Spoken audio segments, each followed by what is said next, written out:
Hi, let's talk about the event of the decade that I don't plan to be indulging in that starts on Friday, March 25th, worldwide, called Batman versus Superman.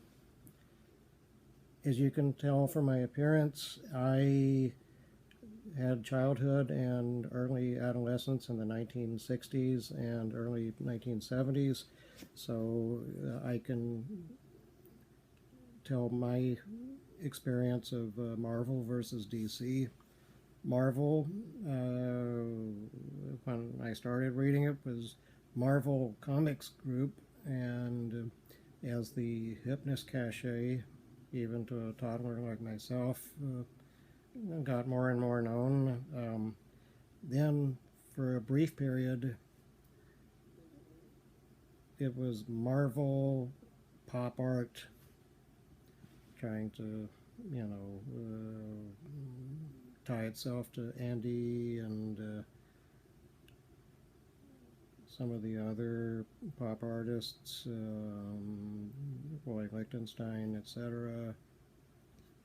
Marvel Pop Art Productions.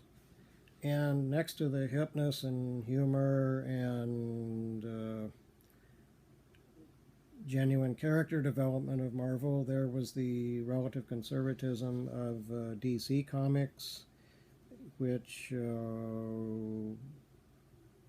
if you look at some of the 60s DC Comics today, they're awfully starchy and, Superman or Supergirl, they have dialogue like, I must save this city, stuff like that. Very, very interesting, Jack Webb kind of development. And toward the end of the 60s, DC took notice of the counterculture and did it in kind of the, oh, you miscreant hippies kind of way. And one time, memorably, in the world's finest comics, Superman and Batman fought the mafia, and they didn't come up with a Don Corleone name for their chief mobster. It was something more prosaic for kids, like Big Uncle. So that was the end of the 60s for DC, except they did bring over from Marvel Jack Kirby, and that was at least an attempt to appropriate the Marvel look, if not the Marvel ethos. Going on to the 70s,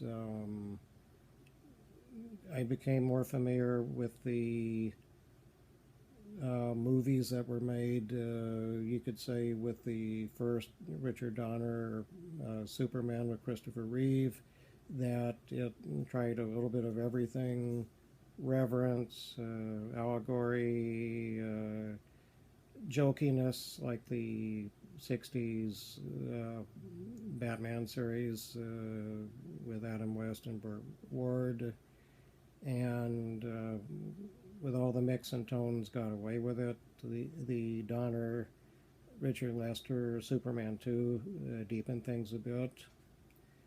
And Batman in features, of course, was the 1966 Adam West one, which is, by today's standards, kind of probably be a bit much to watch, because a half hour at a time is ideal, 100 minutes less ideal. So anyway, we go up to the late 80s, and by that time you have the Frank Miller dark, dark, dark vigilante Batman that had to be kind of sanded off a bit for features, and that's the John Peters produced, Tim Burton directed, Michael Keaton, Jack Nicholson Batman, which Another case of a splatter of different tones and ideas, but it pretty much gelled. And then 1992, you had Batman Returns, where Tim was pretty bored with it, except for the Catwoman Penguin and then the Christopher Walken as wink wink Max Schreck scenes. So, and then the Nolan Batman movies, which are, you could argue, they're the comic book equivalent of Coppola's Godfather Part 1 and 2, in terms of both, you know, quality, gravitas, artistic triumph with comic material without looking down its nose at it, such as the Ang Lee Hulk. And anyway, then there was Zack Snyder, who made a Frank Miller thing called 300, which I didn't see in theaters, saw a little bit in a hotel room in San Francisco in the sanitized for TNT version, and fell asleep during it. And once upon a time, Zack Snyder made a redo of Dawn of the Dead, and at least he put his own stamp on it, and didn't have the thundering pretensions of what came later. There's some brilliant things about Watchmen, and then there's other things about Snyder's approach to Watchmen, such as the now legendary and the wrong way of using Leonard Cohen's Hallelujah as sax music cue over Malin Ackerman and Patrick Wilson being, for the 2000s, actually new during sex. And didn't bother with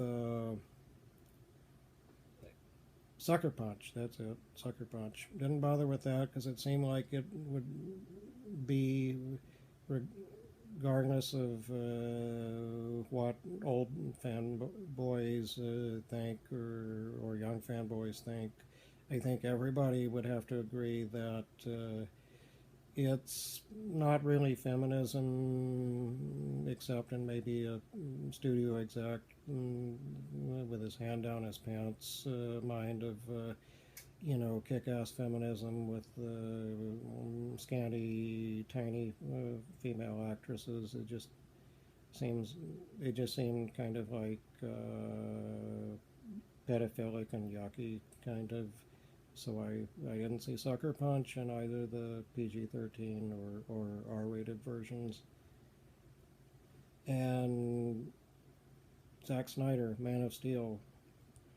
Oh, some good casting in that, but it's punch through walls. You know, the whole Zack Snyder thundering pretension, punch through walls. You know, ultra long destruction climax, and somewhere in there I didn't mention the later Chris Reeve films of Superman, or the Bryan Singer, which was Superman Lives, or Superman, no, that was the Tim Burton, but the Bryan Singer Superman that you know, tried to be Donner, but too contemplative, and but anyway, let's go to exactly why you're not going to see me paying with my wife $25 to $35 to do Superman or Batman versus Superman. this weekend.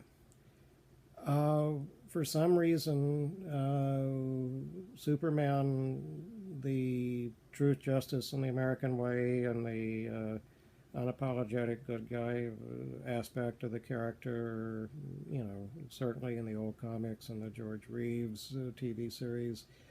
With Superman, they apparently think it's like Mickey Mouse, that he's too good, he's too goody goody goody, and can't get any edgy or dramatic or whatever. So you either have to, I guess, in the recent years, you either have to have him moping, or you have to, do the man who fell to earth, or the Jesus parallels, or, well, man who fell to earth, a little bit of that, and just, I don't think I want to see 153 minutes of darkness, Ben Affleck's Batman voice being fed through a vocoder, you brig, stuff like that, and Henry Cavill, who wasn't super distinctive in Man of Steel in the first place, and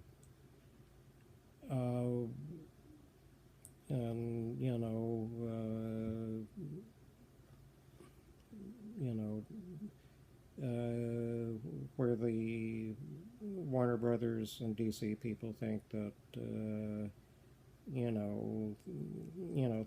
thundering pretentiousness and putting your fist through a series of brick walls, and hoping that the really diehard fans will just eat anything put in front of them, no matter how manufactured it is, and how